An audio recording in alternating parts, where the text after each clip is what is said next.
हम लोग इतिहास का चैप्टर 1 यूरोप में राष्ट्रवाद का उदय। और कौन पढ़ा रहा है? आपको हम पढ़ा रहे हैं, यानी आपके अभिषेक सर।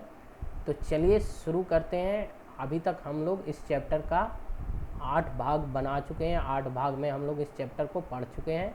आज हम लोग इस चैप्टर का भाग 9 डिस्कस करेंगे, ठीक है। और हाँ, आपको एक और बात बताना चाहेंगे कि हम लास्ट में आपके लिए, जब ये चैप्टर ख़त्म हो जाएगा, ठीक है, तो लास्ट में आपके लिए हम 50 ऑब्जेक्टिव क्वेश्चन लाएंगे, जो कि आपके लिए बहुत महत्वपूर्ण होने वाला है। तो आपको ये वीडियो इस चैप्टर को गौर से देखना है, समझना है, क्योंकि आपको इन ऑब्जेक्टिव क्वेश्चन को बनाने में सहायता मिलेगी। तो चलिए शुरू करते हैं हमारा इतिहास का चैप्टर 1 यूरोप में राष्ट्रवाद के उदय का पार्ट 9। तो देखिए, पार्ट 8 में हम लोग डिस्कस कर चुके थे इसका यूरोप में राष्ट्रवाद के परिणाम के बारे में, और उसके पहले हम लोग डिस्कस किए थे हंगरी के स्वतंत्रता आंदोलन के बारे में, वहाँ राष्ट्रवादी भावना के प्रसार के बारे में। आज पार्ट 9 में हम देखेंगे पार्ट 8 से आगे का भाग, ठीक है बच्चा लोग। तो देखिए, जो यूरोप में जो राष्ट्रवाद का प्रादुर्भाव हुआ, ठीक है, यानी जो आगमन हुआ राष्ट्रवाद का, उसने सिर्फ यूरोप ही नहीं, पूरे विश्व को जागरूक बनाया।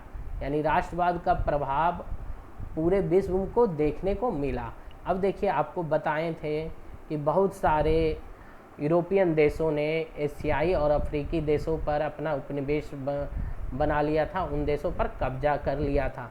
तो ये राष्ट्रवाद की खबर, वहाँ का आंदोलन का असर अब इन एशियाई उपनिवेशों और अफ्रीकी उपनिवेशों में भी देखने को मिला था। यहाँ क्या हुआ था? तो यहाँ जो विदेशी शक्ति थी, विदेशी सत्ता थी, जैसे आपको पता है कि इंग्लैंड ने कब्जा कर लिया था, फ्रांस ने कब्जा कर लिया था, ठीक है। तो ये विदेशी शक्ति और सत्ता के खिलाफ यहाँ भी आपका एशियाई और अफ्रीकी देशों में मुक्ति के लिए क्या चली? राष्ट्रीयता की लहर उपजी। और हमारा भारत भी में भी इसका असर देखने को मिला। हमारे भारत में भी राष्ट्रवाद का मैसेज पहुंचा, संदेश पहुंचा, ठीक है।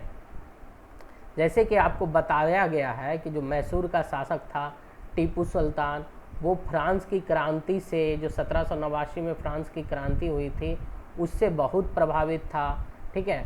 और उसने इस क्रांति से प्रभावित होकर कहाँ, मैसूर में जैकोबिन क्लब की भी स्थापना करवाई थी। कौन? टीपू सुल्तान।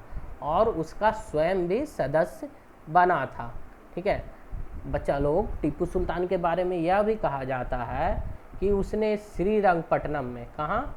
तो श्रीरंगपट्टनम में स्वतंत्रता का भी वृक्ष लगवाया था। जैसे जर्मनी का बताए थे ना कि जर्मनी में स्वतंत्रता का वृक्ष लगाया गया था, उसी तरह से इसने श्रीरंगपट्टनम में भी स्वतंत्रता का वृक्ष लगवाया था, ठीक है।